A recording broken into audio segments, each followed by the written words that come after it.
Shalom Bracha, que le bon Dieu vous protège, vous donne la santé, la joie.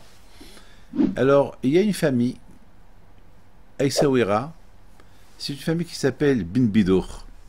Ah, ils sont au Canada, ils sont au Maroc, ils sont à Paris, ils sont en Israël, la famille Bin Bidour. Alors, c'est l'origine de la famille Bin Bidour. Au départ, ils n'étaient pas d'Essaouira, ils étaient d'une autre ville au Maroc. Et quelques temps plus tard, ils sont venus s'installer à Essaouira. Donc, il y avait Shimon ben Bidour, alav shalom. Il y avait aussi Mordechai ben Bidour, alav shalom. Je les ai connus à Essaouira. Ils vendaient la mahia. Ils avaient une fabrication de mahia à Essaouira. Alors, une fois, j'étais chez eux. Et je leur ai dit, pourquoi on vous appelle Ben Bidour? Et elle a dit, c'est un surnom qu'on nous a donné, mais viens, je vais vous raconter une histoire qui est arrivée, notre père avec Abihim Pinto. Et c'est à cause de ça qu'on est venu s'installer à Essaouira. Alors, il me raconte qu'une fois, le père, c'est une histoire qu'on m'a racontée il y a 50 ans. Vous savez, il y a 50 ans, 45 ans. Alors, il me raconte que une fois, le père il était associé avec un associé dans le bled, dans un douar ou une ville, je ne me rappelle pas de la ville, et il venait à Essaouira pour acheter de la marchandise. Et voilà Rabbi Haim Pinto, alav shalom, à cette époque, il avait 17 ans. 17 ans. Il avait un foulard sur la tête, 17 ans. Pour vous dire, il avait 17 ans, il était prophète. Il voit Ben Bidour, il lui dit, toi tu n'es pas d'Essaouira. Il dit, non, je suis venu pour acheter de la marchandise. Il dit, écoute-moi, tu n'as rien à faire ici, repars tout de suite dans ta ville, parce que ton associé, il est en train de te vider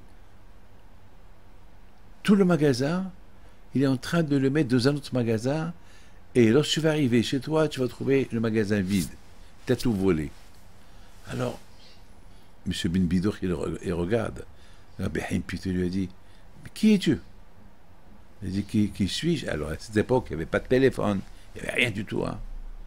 C'est une histoire qui s'est passée il y a peut-être 120 ans, 130 ans. Alors, il lui dit, moi, je suis le petit-fils de Rabbi Haim Pinto d'Essaouira. Parce qu'il y a Rabbi Haim Pinto le Grand, qui est enterré à Essaouira, et il y a son petit-fils Rabbi Haim Pinto, mon grand-père, qui est enterré à Casablanca. Mais à cette époque, Rabbi Haim Pinto, mon grand-père, il habitait à Essaouira. Il avait 17 ans. Et Rabbi Haim Pinto, alav shalom, chaque matin, il allait pèleriner son grand-père au cimetière. Chaque matin. Et après, il attaquait sa journée. Mais qui es-tu? Je suis le petit-fils de Rabbi Haim Pinto. Et comment tu sais ce que tu me dis? Je dis, écoute-moi, fais ce que je te dis, parce que déjà, presque chaque jour que ça passe, il va te voler les autres magasins. Alors va tout de suite. Je sais que ça va être dur, mais je te donne un conseil. Tu vas dire, Ilaha de Rabbi Haim Pinto Anini. Ça veut dire Dieu, Hachem, le Dieu de Rabbi Haim Pinto qui est enterré à Essaouira, qu'il t'aide. Et tu vas voir des miracles. Et après, tu vas venir à Essaouira, tu vas t'installer à Essaouira. Alors les gens, ils ont dit à M. Ben Bidour, tout de suite, écoute le Rav, fais ce que tu dis.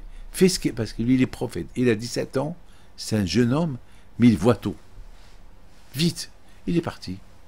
Ça prend peut-être 3-4 jours de voyage.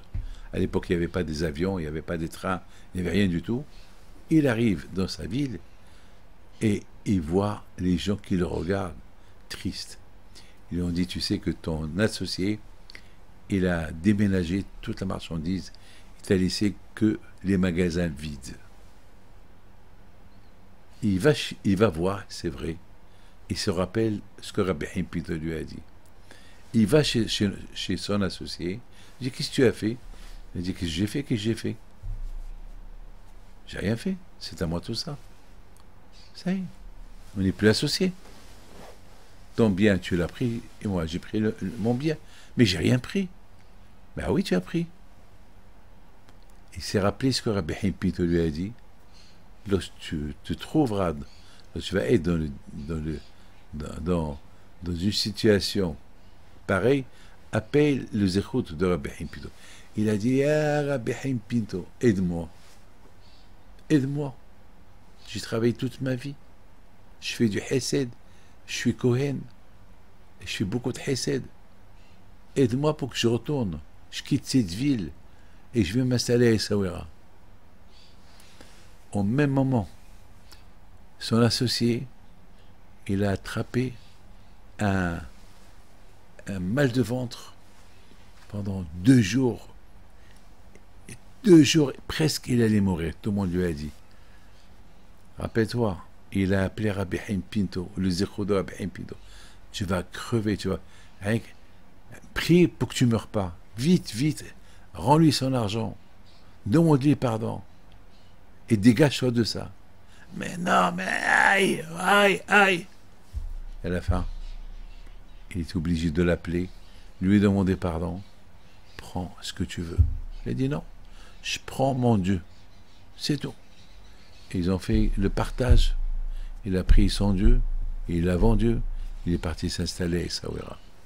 C'est extraordinaire. Quelle belle histoire. Quelle belle histoire. Il me l'a raconté. Chaque fois que je le voyais à Essaouira, je lui dis, Motraï, Abraham, racontez-moi l'histoire de votre papa, Ben Bidour, avec Rabbi Haim Pinto. Que son zéchout soit avec vous. Amen, amen, amen. Ça veut dire que les tzadikim, ils ne sont pas morts, ils sont encore vivants.